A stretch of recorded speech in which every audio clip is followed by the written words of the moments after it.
First-time buyers seem to be becoming a bit of an endangered species. What's happened to them all? Here's Simon. Yeah, it's an interesting one, this, because while the cost of borrowing has been good news for many buyers as a result of low base rates, many first-time buyers are still finding it increasingly difficult to get a mortgage. The number of first-time buyers has tumbled by 67% over the last decade, according to figures from the Council of Mortgage Lenders. Back in 1999, there were nearly 600,000 buyers stepping onto the ladder. However, last year, this had dropped to just under 200,000. Now, the average first-time house buyer now has to find a 25% deposit, up from 16% this time last year. The cost of an average house is still over $165,000 nationally. Out of reach for many first-timers. Well, Henry Pryor's a property expert from Primemove. Henry, this is a massive fall. What's been going on here? Because it was falling even before the credit crunch. Well, Simon, these figures have come out as a result of an answer to a question posed by Caroline Spelman, the MP. And what we've seen is that the number of first-time buyers has indeed tumbled from this figure of around 600,000 10 years ago.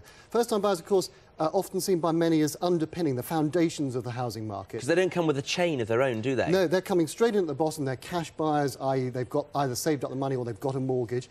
But first-time buyers at the moment are having to struggle to find nearly £38,000, to scrape together £38,000 out of taxed income in order to put down this deposit to get on the housing ladder. So are we getting to have a two-tier system, those who are already in the market, who are the haves, and those who are pretty much excluded from it, the have-nots? Well, you only have to look at the average age of a first-time buyer today, which is nearly 35, to see that there is, as you say, a two-tier system with the haves and the have-not. These people are going to come into the market eventually, but at the moment we're concerned that the lack of first-time buyers feeding through the market as we go into what will be an election year next year is going to have perhaps a downward pressure on house prices. We've gone from feast or famine. The time was you could borrow famously 125% of a house's value. Now you can only borrow 75%, in some cases more.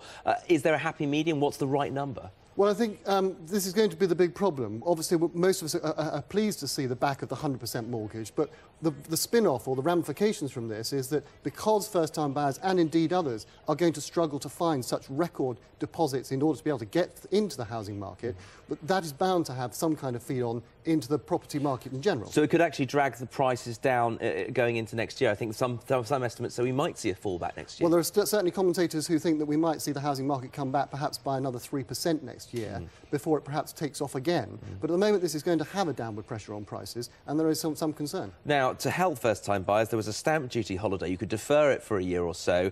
That stamp duty holiday ends the 1st of January. That presumably is going to make things even harder. Well, it is. In fact, there's a group of industry bodies, estate agents, mortgage lenders and house builders, the 1808 group as it's called, named after the year that property was included in stamp duty for the first time, who are trying to persuade the government that it would be a good idea to change the rules of stamp duty, which indeed have been reasonably, have been a big drag on the housing market.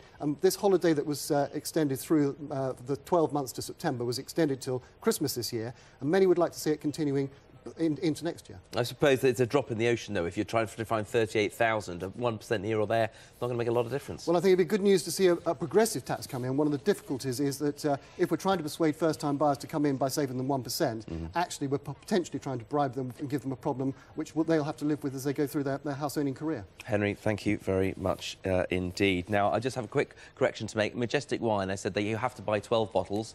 Well, our hard-drinking audience tell me you only have to buy 6 these days. Oh, so they're not that hard drinking. No, exactly. Well, yes, maybe they're less hard drinking than they were, thanks to that new rule. They're drinking 50% less than at the beginning of the programme. So apologies both the audience and to Majestic Wine for that one.